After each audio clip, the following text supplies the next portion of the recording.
Bismillahirrohmanirrohim. Assalamualaikum warahmatullahi wabarakatuh. Salam Bapak Ibu Guru hebat. Saya Ainur Azizah, CGP Angkatan 9, Kabupaten Cirebon, kelas 945, kelompok 2. Video ini merupakan hasil diskusi kelompok 2 tentang integrasi antar konteks sosiokultural di Kabupaten Cirebon yang sejalan dengan pemikiran Ki Hajar Dewantara. Tradisi Nadran. Tradisi Nadran adalah upacara adat nelayan yang dilaksanakan di pesisir utara pantai Pulau Jawa, seperti Subang, Indramayu, dan Cirebon. Upacara ini bertujuan untuk mensyukuri nikmat atas hasil tangkapan ikan yang melimpah, mengharap peningkatan hasil pada tahun mendatang, dan berdoa agar tidak mendapat aral melintang dalam mencari nafkah di laut. Nadran sebenarnya merupakan suatu tradisi hasil akulturasi budaya Islam dan Hindu yang diwariskan sejak ratusan tahun secara turun-temurun. Kata nadran sendiri, menurut sebagian masyarakat, berasal dari kata nazar yang mempunyai makna dalam agama Islam, yaitu pemenuhan janji. Adapun inti upacara nadran adalah mempersembahkan sesuatu berupa kepala kerbau yang dibawa ke tengah laut untuk dibuang di laut. Diawali dengan upacara arak-arakan serta menghias perahu yang diisi berbagai macam makanan untuk dibagikan kepada masyarakat setelah selesai acara.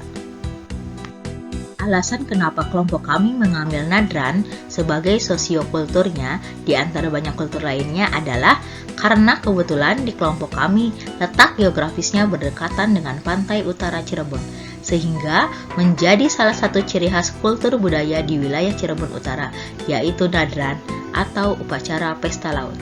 Dan nadran di sini biasanya dikenal dengan nadran bondet. Alasan yang kedua, karena dalam upacara nadran banyak sekali kultur budaya positif yang bisa kita ambil dan bisa diintegrasikan ke dalam pemikiran-pemikiran Ki Hajar Dewantara. Dalam kegiatan nadran, banyak yang bisa kita pelajari, seperti adanya budaya gotong royong masyarakat dalam membuat acara nadran, yang di dalamnya banyak sekali yang bisa kita integrasikan di dalam pembelajaran. Nilai-nilai luhur kearifan budaya nadran yang relevan dengan pemikiran Ki Hajar Dewantara.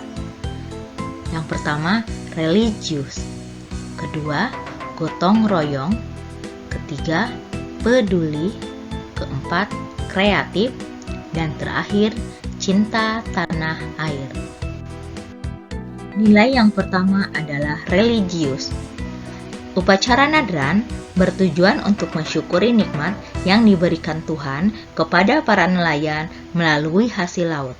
Sejalan dengan pemikiran Ki Hajar Dewantara, maka bisa dikontekstualkan kepada siswa dalam kegiatan keagamaan, di mana murid belajar untuk senantiasa bersyukur atas nikmat dan karunia yang dimilikinya, seraya berdoa kepada Tuhan Yang Maha Esa agar ditambahkan nikmatnya.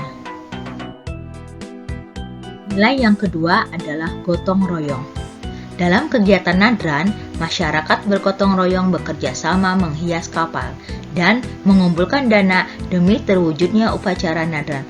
Maka kontekstualnya adalah murid belajar bekerja sama dan berkolaborasi dengan orang lain secara proaktif untuk berkreasi. Nilai yang ketiga adalah peduli.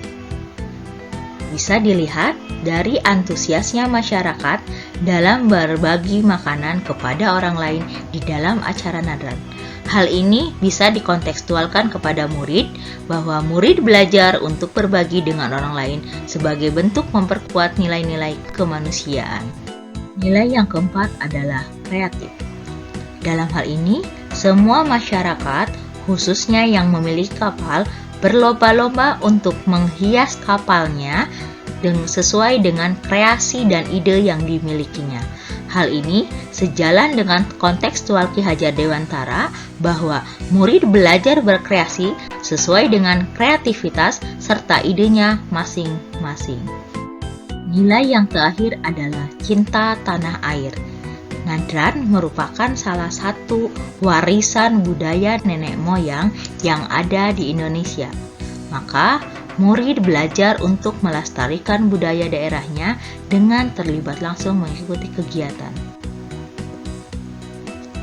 Dari beberapa nilai luhur kearifan budaya lokal, maka kelompok kami mengambil satu kekuatan pemikiran Ki Hajar Dewantara yang sesuai dengan konteks lokal sosial budaya di Kabupaten Cirebon, yaitu religius. Di dalam religius, terdapat beberapa kontekstual yang bisa diamalkan murid, di antaranya rasa syukur. Murid mengamalkan nilai agamanya dalam bentuk wujud rasa syukur kepada Tuhan Yang Maha Esa atas karunia dan nikmat yang diperolehnya. Yang kedua, munajat doa. Murid mengamalkan nilai agamanya dalam bentuk penghayatan, memohon dan berdoa untuk meminta ditambahkannya nikmat serta diberi keselamatan. Yang terakhir, bersedekah.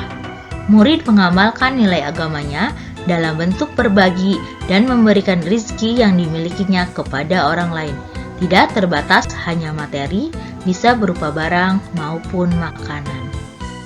Tantangan dan solusi penerapan pemikiran Ki Hajar Dewantara sesuai dengan konteks kelas dan sekolah. Tantangan yang pertama, menjelaskan makna tradisi nadran ke siswa secara konkret. Solusinya, dijelaskan bahwa nadran merupakan warisan budaya Indonesia. Nadran dilakukan sebagai wujud rasa syukur, doa keselamatan, dan berbagi kepada sesama. Tantangan yang kedua, menjelaskan makna kepala kerbau yang dibuang ke laut. Solusinya, sebagai wujud rasa syukur para nelayan dengan memberikan makanan kepada makhluk hidup yang ada di laut dengan menggunakan kepala kerbau. Tantangan terakhir adalah ketika ada yang berebut makanan di perahu selesai kegiatan nadran. Solusinya, berebut makanan memang bukan untuk dicontoh, namun kita bisa ambil positifnya, yaitu merupakan bagian dari motivasi masyarakat untuk berlomba-lomba mendapatkan makanan yang penuh keberkahan. Sekian hasil diskusi kelompok 2 kelas 945. Terima kasih. Matur kusuwun, hatur nuhun, thank you.